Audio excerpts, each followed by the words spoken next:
हमारे चैनल को सब्सक्राइब करें और बेल आइकन दबाएं। जब मैंने ब्रा पहननी शुरू करी मेरे भाई को पता भी नहीं चला। एक बड़े ही करीबी दोस्त ने एक दिन कहा, एक बात पूछूं, तुम्हारे भाई से तुम्हारी बनती नहीं है क्या?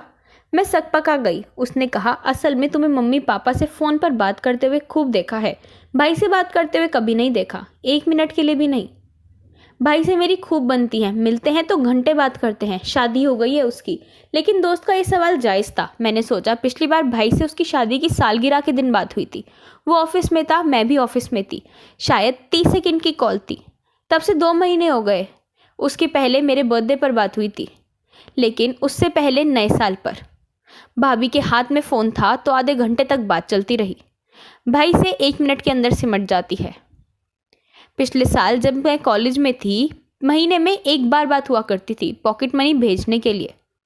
फिर उसके लिए भी व्हाट्सएप पर मैसेज भेजना शुरू कर दिए। हमारे दिलों में ठंडक तो नहीं, फिर भी ऐसा होता है। माँ बताती है कि जब मैं पैदा हुई थी, भाई करीब आने से घबराता था।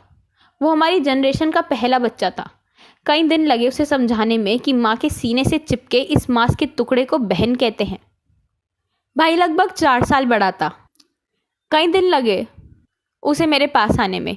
कोई ठोस याद नहीं है मन में कि ऐसे हमने मिलकर कोई खुराफात की थी, ऐसे साथ में पिट गए थे, ऐसा कोई राज शेयर किया था, ऐसा कुछ भी नहीं था। हम साथ स्कूल नहीं गए। उसे कोएड स्कूल में पढ़ाया गया, मुझे गर्ल्स स्कूल में। शुक्रिया उस वक्त बाबा जी के होने का कि हम दोनों पढ़ाई में भी औसत और अच्छे के बीच में थे। दोनों की ज़रूरतें अलग रही, इसलिए कभी सिबलिंग राइवलरी के बारे में ऐसी कोई चीज़ नहीं हुई। उसने कभी पॉकेट मनी बचाकर मुझे कीरिंग का तोहफा नहीं दिया।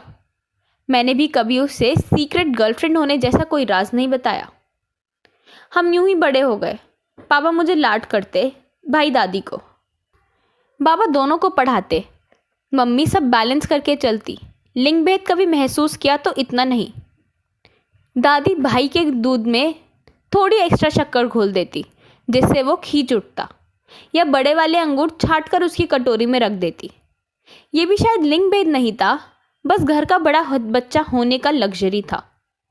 जिस घर में हम बड़े हुए वहाँ अलग कमरे और पर्सनल स्पेस का कॉन्सेप्ट नहीं था। अब लगता है कि मम्मी और पापा को भी अलग कमरा सिर्फ इसलिए दिया गया होगा कि मैं और भाई पैदा हो सके।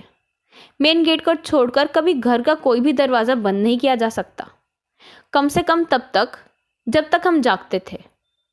लेकिन यह कमाल की बात है कि प्राइवेट स्पेस ना होते हुए भी मुझे और भाई को एक दूसरे की प्राइवेट लाइफ में एंट्री नहीं मिली, क्योंकि वो लड़का था और मैं लड़की।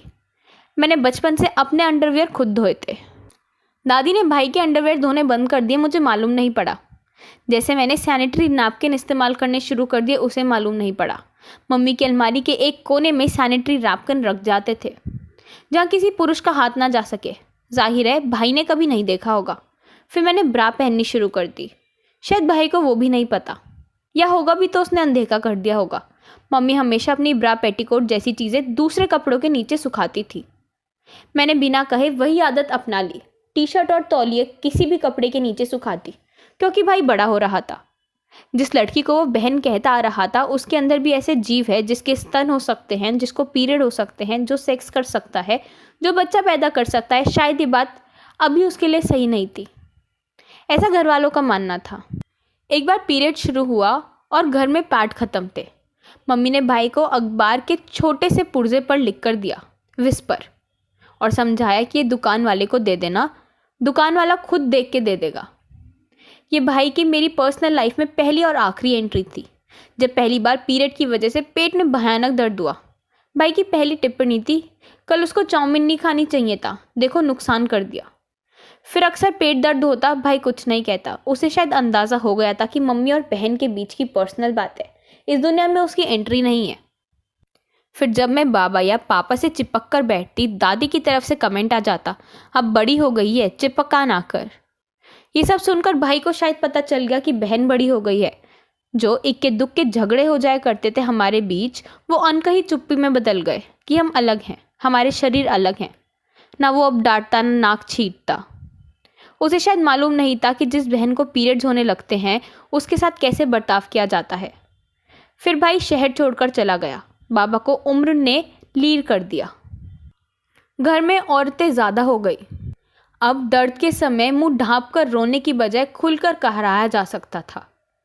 लेकिन मेरे और भाई के बीच चुप्पी रह गई। कॉलेज में आई तो मेल फ्रेंड्स ने बताया, इरेक्शन के फेज में शरीर में ऐसे बदलाव आते हैं। नाइटफॉल के समय ऐसा लगता है। भाई से दूर होकर मैंने भाई को समझना शुरू किया और ये माना कि मुझे उससे दूर होके भी भाई मुझे समझ रहा होगा, फीमेल दोस्तों की ज़ुबान से या भाभी की ज़ुबान से। लेकिन मैंने फ़ोन नहीं किया उसे। जब लड़कों ने फ्लर्ट किया तो सोचा उसके साथ किसी लड़की ने फ्लर्ट किया होगा। जब उसे प्रेम हुआ होगा तो उसने क्या सोचा होगा। शायद वो भी ऐसा सोचते होंगे, पर उसने भी फ़ोन नहीं किया। इसलिए हम कम बात करते हैं, क्योंकि हमने हाल ही में एक दूसरे को समझ